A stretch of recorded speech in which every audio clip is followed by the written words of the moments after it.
교회 여러분 안녕하십니까? 지나간 일주일 동안에도 주님의 은혜 가운데서 편안히 지내셨습니까? 코로나19 때문에 여러 가지로 어려운 일들이 많이 있었지만 순천에서 이렇게 환자들이 많이 발생할 줄은 정말 꿈에도 생각하지 못했습니다.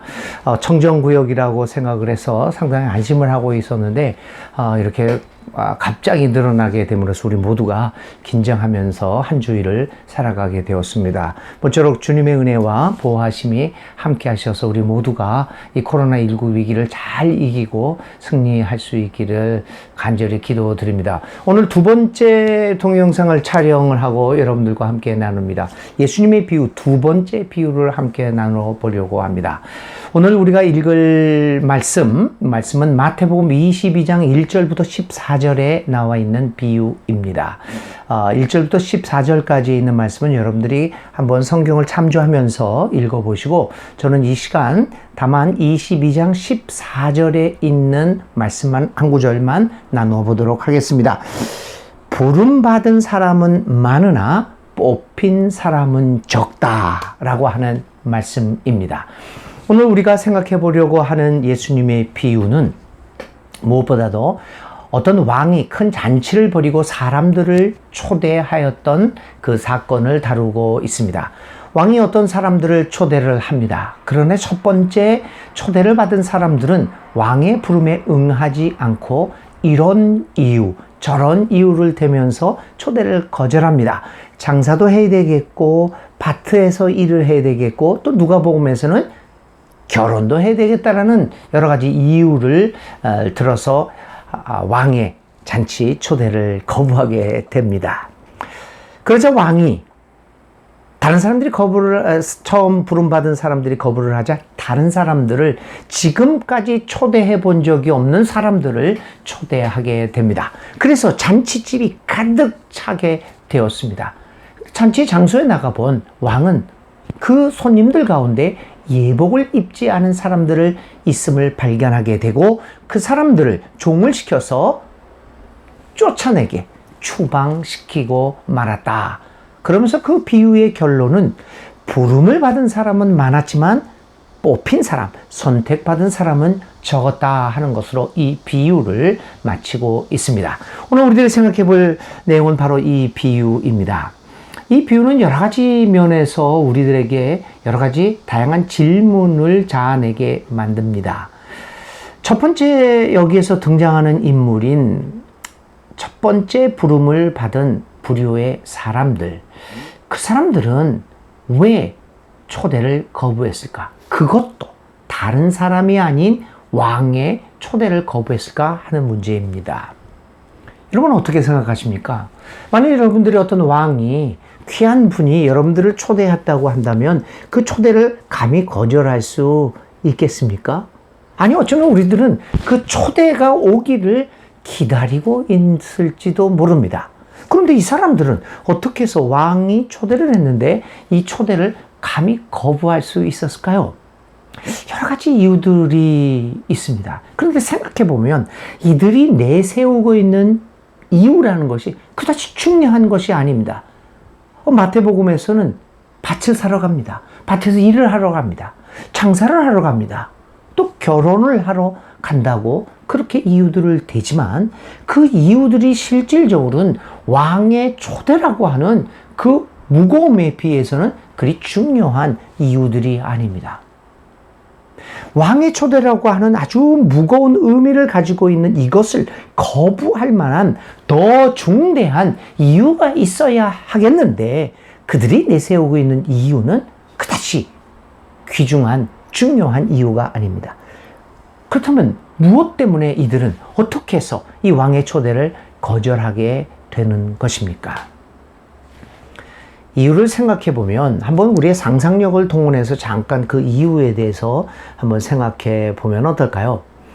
왕은 일반적으로 많은 잔치를 베푸는 사람입니다. 그리고 잔치를 베풀 때 누구를 초대할까? 늘 그의 머리에 떠오르는 사람들은 그의 측근의 사람들입니다. 늘 친하고 늘 교제하고 늘 대화 나누고 늘 익숙한 사람들과 그 사람들을 대상으로 초대 대상을 정하는 것이 아닐까요? 초대를 받은 첫 번째 부류의 사람들도 마찬가지입니다. 그들은 왕의 잔치에 나가는 것에 매우 익숙해 있었던 사람들입니다. 늘 왕과 대화를 나눴고 교제를 나눴고 그가 베푸는 잔치에 익숙하게 참여해서 그 문화에 익숙한 사람들이었습니다. 여기서 우리는 이 실마리를 하나 발견하게 됩니다. 그들이 왕의 초대를 거절한 이유가 익숙함에 있지 않았을까요? 너무나 익숙하기에 그 왕의 초대는 그들에게는 아무것도 새로운 것을 의미를 주지 못했을 것입니다. 그들에게 감동과 감격과 초대를 받았다라고 하는 가슴 떨림을 주지 않았을 것입니다. 왜냐하면 익숙하기 때문입니다. 바로 익숙함이 그들로 하여금 그 귀한 왕의 초대를 거부하게끔 만들고 있습니다. 얼마나 놀라운 일입니까? 익숙함은 우리들에게 많은 편리를 제공하는 것은 틀림없습니다. 그런데 또 다른 측면에서 익숙해진다는 것은 우리의 삶에 있어서 여러 가지 또 다른 종류의 결과를 낳게 합니다. 그 중에 하나가 우리의 삶 속에서 감동과 감격, 가슴 떨림을 사라지게 만든다고 하는 것입니다.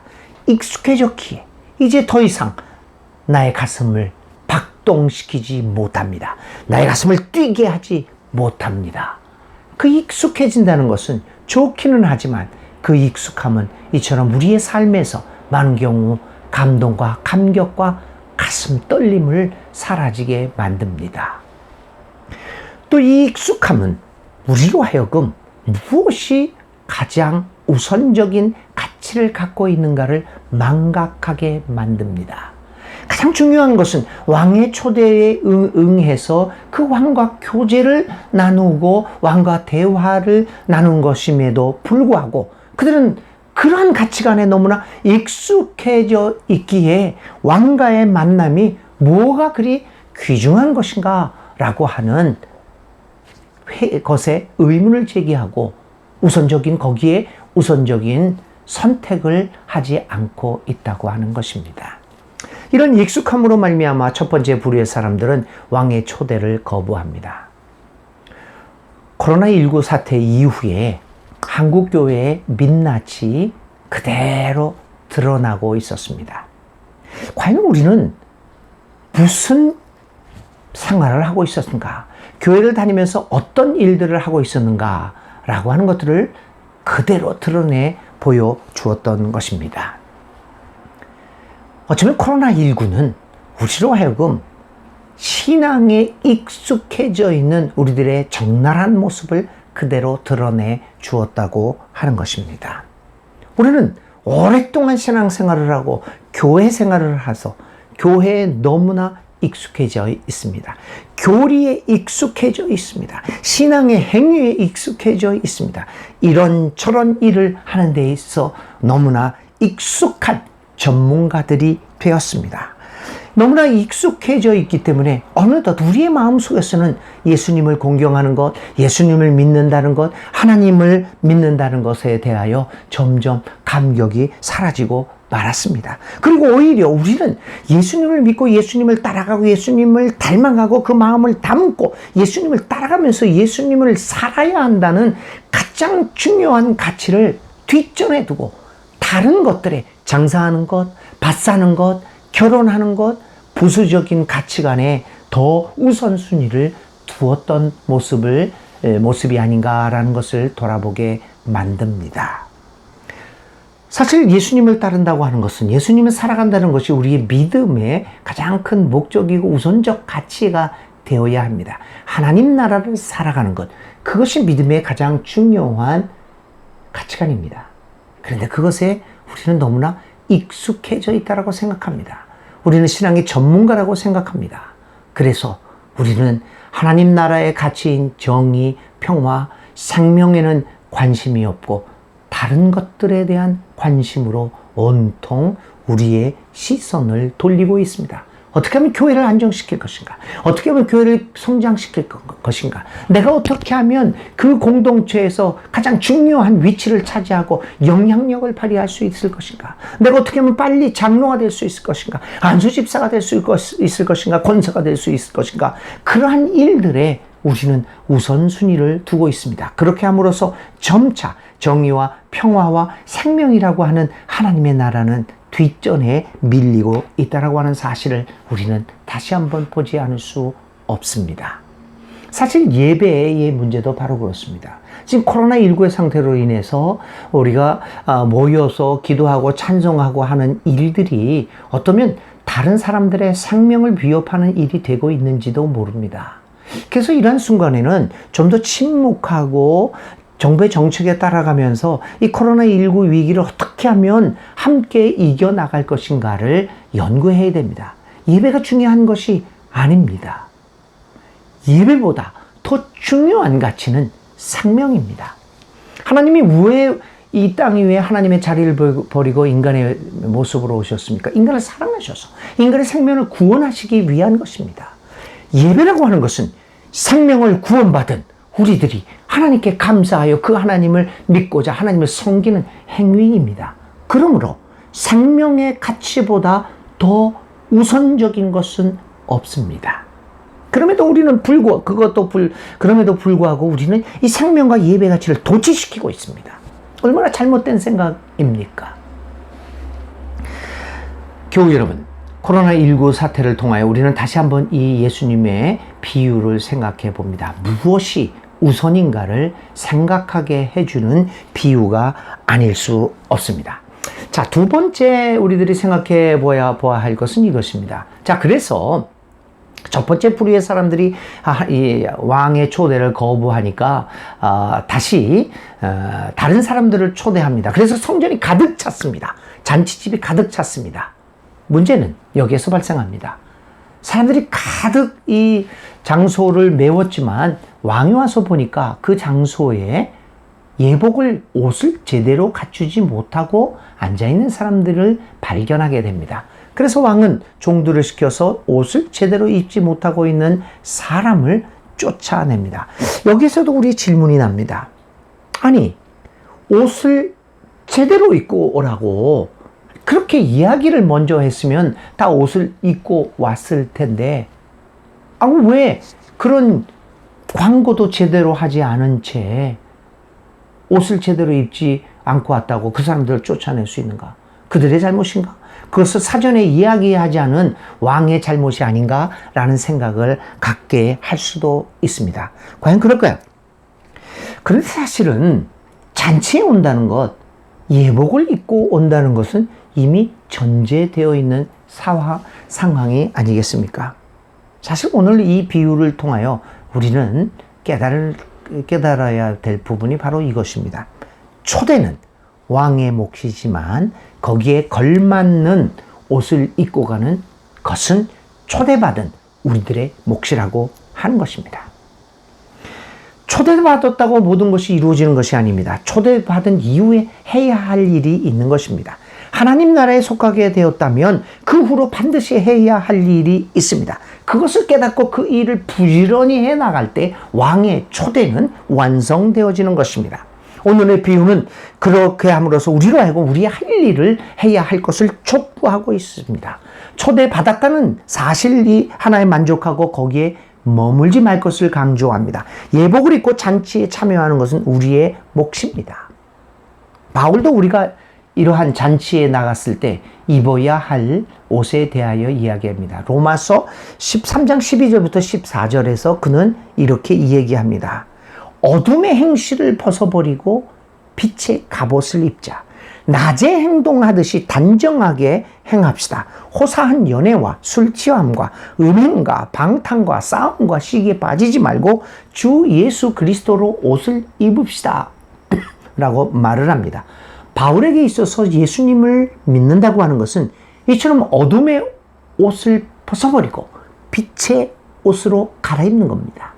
바울에게 있어서 예수를 믿는다고 하는 것은 술 취함과 호사한 연애와 방탕함과 음행과 싸움과 시기의 옷을 벗어버리고 주 예수 그리스도의 옷으로 갈아입는 것입니다. 그것은 바로 하나님 나라의 잔치 예복인 정의와 평화와 생명의 옷으로 갈아입는 것입니다. 이러한 예복을, 정의와 평화와 사랑의 예복을 입고 이 왕의 잔치에 참여할 때 잔치가 완성되어지는 것입니다. 한국교회가 한국에 그 복음이 전파된 지 벌써 140년이 가까워 오고 있습니다. 그렇게 140년 전에 우리 한국교회는 주님의 부르심을 받고 하나님 나라의 잔치의 초대를 받았습니다. 그리고 놀라운 성장을 거듭했습니다. 세계가 놀랄만한 성장을 했습니다. 세계 10대 교회 중에 7개가 우리나라에 있을 정도입니다. 세계 최대의 장로교회, 세계 최대의 감리교회, 세계 최대의 순복음교회, 세계 최대의 침례교회 등이 우리나라에 있습니다. 참 자랑스러울 만한 것이죠. 잔치집에 손님을 가득 채웠으니 말입니다. 그런데 이게 웬일입니까? 코로나19 이후 우리의 한국교회의 모습이 드러났습니다. 한국교회의 민낯을 드러내게 되었습니다. 그 민낯은 우리를 모두 놀라게 했습니다. 그러면서 우리에게 큰 질문이 하나 나옵니다. 한국교회가 성장했습니다. 그런데 도대체 무엇이 성장한 것입니까? 놀라지 않을 수 없습니다. 한국 사회에서 교회를 바라보는 눈이 예전부터 심상치 않았는데 이 코로나19 이후에 그 한국 사회가 교회를 바라보는 눈은 정말로 참담해졌습니다. 마치 못 볼 것을 본 듯이 꺼려합니다. 가까이 하기 싫은 사기꾼과 같은 그러한 모습이라고 한국교회를 평하고 있습니다. 정광훈의 사랑교회, 사랑제일교회인가요? 그 옆에 있는 가게들은 교회 다니는 사람 출입 금지라는 팻말을 걸고 있기도 합니다. 또 많은 사업장과 회사가 교회 다니는 사람들에게 예배 가서 전염되지 말라. 교회 다니는 사람들을 위험스럽게 보고 있습니다. 교회를 다닌다는 이유로 차별받는 이 현상들이 오늘 이 시기에 나타나고 있음을 보게 됩니다. 차별금지법 제정을 열심히 반대하는 한국교회가 방향을 선언해서 차별금지법 제정을 촉구해야 될지도 모르는 상황이 오늘 우리가 당하고 있는 상황입니다. 왜 이런 상황이 초래된 것일까요? 오늘의 비유에 의하면 우리는 하나님의 부르심에 잔치에는 왔는데 예복을 갈아입고 올 생각을 전혀 하지 못했다는데 그 이유를 찾아볼 수 있습니다. 우리는 잔치에 많은 사람이 온 것만을 가지고 좋아했습니다. 그리고 사람을 초청해서 잔치 장소로 가득 메우는 것을 우리의 삶의 목적으로, 믿음의 목적, 목회의 목적으로 삼았습니다. 그런데 예복 입는 것을 강조하지 못했습니다. 그냥 아무나 오는 것을 최고의 미덕으로 생각했습니다. 그래서 잔치에 엄청난 사람들이 오게 되었습니다. 그런데 이렇게 아무나 오게 한 예복을 입지 않은 채로 잔치에 그대로 머물게 한 그 우리들의 행위가 오늘 이러한 상황을 맞이하게 만들었다는 것입니다. 여러분, 교회는 무엇입니까? 교회는 하나님의 나라에 초대받고 예복을 입은 사람들이 모이는 곳입니다.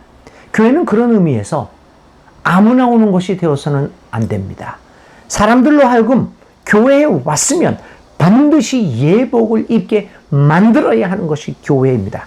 교회는 어둠의 옷을 벗어버리고 빛의 예복을 입은 사람들, 술 취함과 방탕과 시기의 옷을 벗어버리고 그리스도의 예복을 입은 사람들이 오는 곳이 되어야 합니다. 그 사람들이 머무는 곳이 되어야 합니다.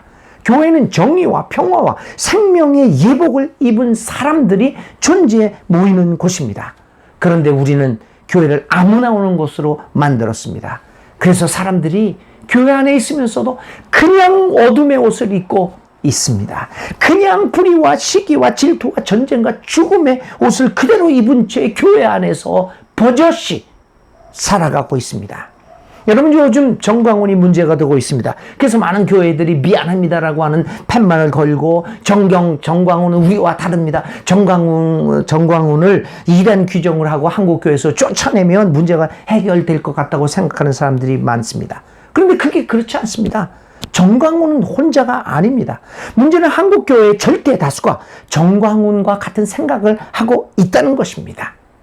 그가 했던 설교, 그가 했던 가르침, 그가 했던 행위, 오늘 우리 목회자들이 하는 설교와 우리 교인들이 하고 있는 행위와 우리 교회들이 하고 있는 목회 양태에서 그대로 드러나고 있는 것을 우리는 조금만 주의를 기울여서 바라보면 볼 수 있게 됩니다. 정광훈은 혼자가 아닙니다. 정광훈은 지금 이 시간에도 모든 교회에 존재하고 자리 잡고 있습니다.